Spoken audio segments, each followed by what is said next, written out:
Aquaman 2 is opening up this weekend and looking like it's going to be another flop for DC and a long list of flops that they've had from the studio. I think this will be the eighth or ninth one in a row right now.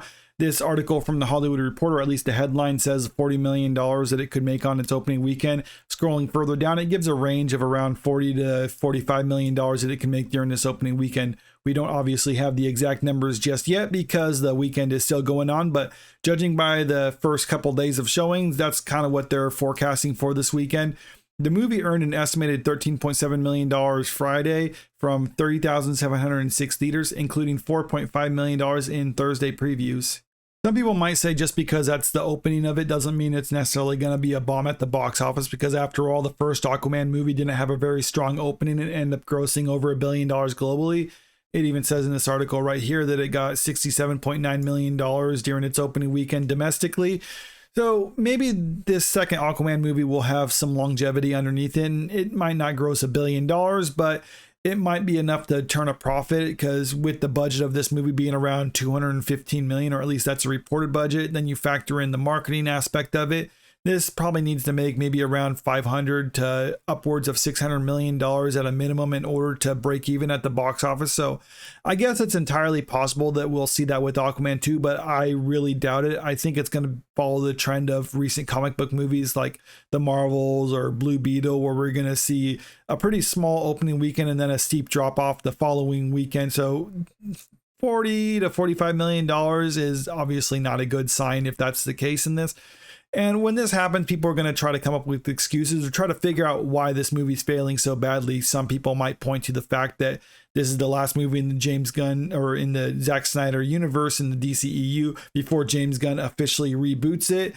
Or other might point to the fact that Amber Heard is in it and she's a domestic abuser and people don't want to watch a movie with her in it.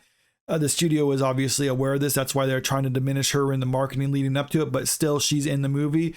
But then we're always hearing the excuse of superhero fatigue, and that's always coming out whenever a superhero movie fails at the box office.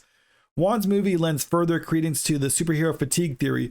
Even the most ardent fanboys are weary. Aquaman 2 is also trailing the recent $46.1 million opening of box office debacle The Marvels from rival Marvel Studios.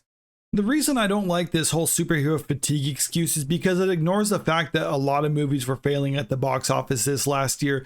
Got this from IndieWire that came out back in November. Only one 2023 movie with a budget over $200 million has made a profit so far this year.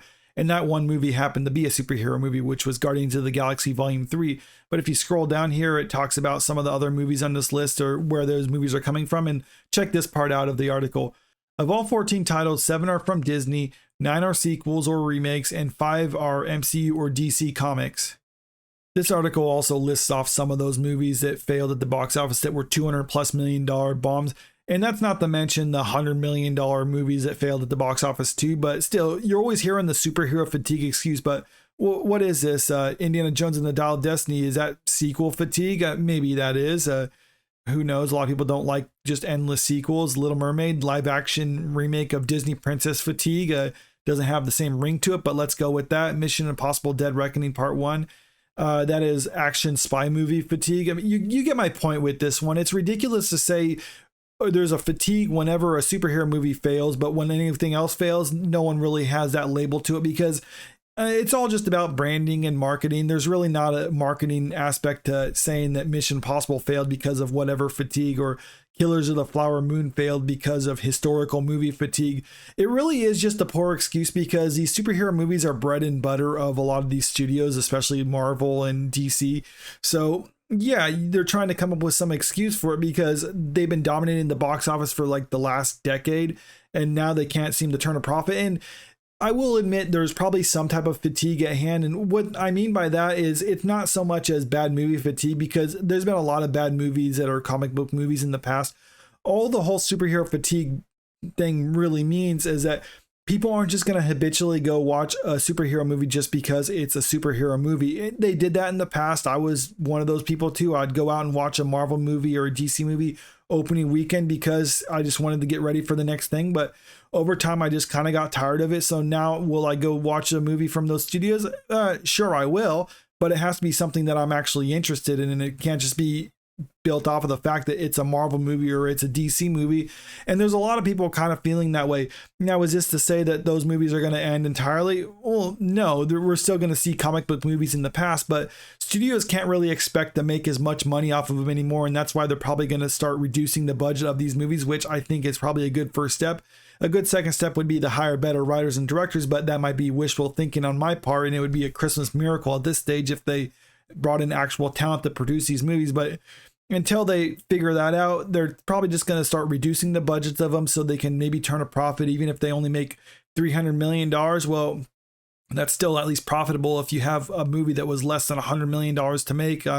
We know Marvel is going to be doing that with their upcoming Blade movie, so I'm curious what James Gunn's going to do with the DCEU, if they're just going to make cheap movies and hope that they can actually turn a profit.